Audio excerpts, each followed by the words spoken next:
तो अब बात करते हैं हम दूसरे टॉपिक की कि जो मेंटेनेंस का अमाउंट है वो किस बेसिस पे डिसाइड होगा। क्या हमारे पास कोई गाइडलाइंस है ये डिसाइड करने के लिए? तो देखिए, जब भी कोई भी पार्टी मेंटेनेंस का केस फाइल करती है, चाहे वो आपका डोमेस्टिक वायलेंस एक्ट के अंदर हो, चाहे वो आपका बीएनएसएस के अंदर हो, या फिर वो आपका हिंदू मैरिज एक्ट के अंदर हो, जब भी पार्टीज मेंटेनेंस को लेकर दावा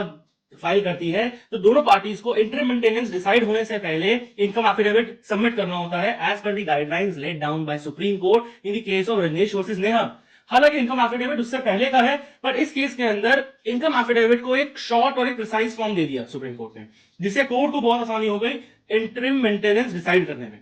अब इनकम एफिडेविट होता क्या है? तो देखिए, इनकम एफिडेविट बेसिकली दोनों पार्टीज की जो पर्सनल डिटेल्स हैं पहले तो वो उसमें मेंशन होती हैं, फिर उसके बाद वो क्या काम करते हैं, अगर जॉब सेक्टर से हैं तो वो कहां पर जॉब करते हैं, उनकी पोजीशन क्या है, उनकी सैलरी कितनी है, यहां तक कि उनकी जो पे स्लिप्स है वो भी लगाई जाती हैं, और अगर इनकम टैक्स जो है उनकी वो उसकी 3 साल की रिटर्न भी फाइल की जाती हैं, बैंक स्टेटमेंट्स भी 3 साल की लगती है, जितने भी बैंक अकाउंट वो होल्ड करते हैं। अगर बिजनेस सेक्टर से है तो किस चीज का बिजनेस है,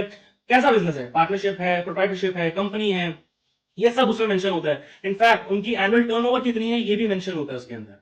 अब ये तो हो गई इनकी ये डिटेल्स, इसके अलावा उनकी एजुकेशन क्वालिफिकेशंस क्या है, अगर वाइफ है तो कहां तक पढ़ी लिखी है, हस्बैंड है वो कहां तक पढ़ा लिखा है, उनकी एसेट्स क्या है दोनों पार्टीज के, क्या क्या वो एसेट्स होल्ड करते हैं, मूवेबल प्रॉपर्टीज क्या क्या है उनके पास, कोई लोन है तो लोन कितने का है, वो सब उसमें मेंशन किया जाएगा आपका। डिपेंडेंट्स कौन कौन है आपके ऊपर, दोनों पार्टीज के ऊपर डिपेंडेंट्स कौन कौन है, बच्चा है तो बच्चे का खर्चा कितना है, कौन उसको मेंटेन कर रहा है, हर चीज आपका इनकम एफिडेविट में मेंशन होता है। और उसके बाद ही जो कोर्ट है वो मेंटेनेंस का अमाउंट जो है वो डिसाइड करती है। ऐसे देखिए कई केसेस देखे गए हैं जिसके अंदर हस्बैंड क्या करते हैं कि बिजनेस की इनकम कम दिखाने के चक्कर में कम आईटीआर फाइल करते हैं,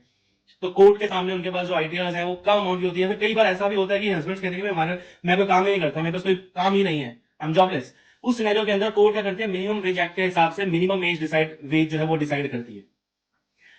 अब बात आती है कि हर केस के अंदर मेंटेनेंस हस्बैंड ही पे करता है, तो देखिए बिल्कुल ऐसा नहीं है। जो मैंने आपको ये बताया कि इनकम एफिडेविट जब दोनों पार्टी सबमिट करती है उसके बाद ही इनकम जो मेंटेनेंस का अमाउंट है वो डिसाइड किया जाता है। अब अगर दोनों पार्टीज इक्वली कमा रही है, दोनों का स्टेटस अच्छा है,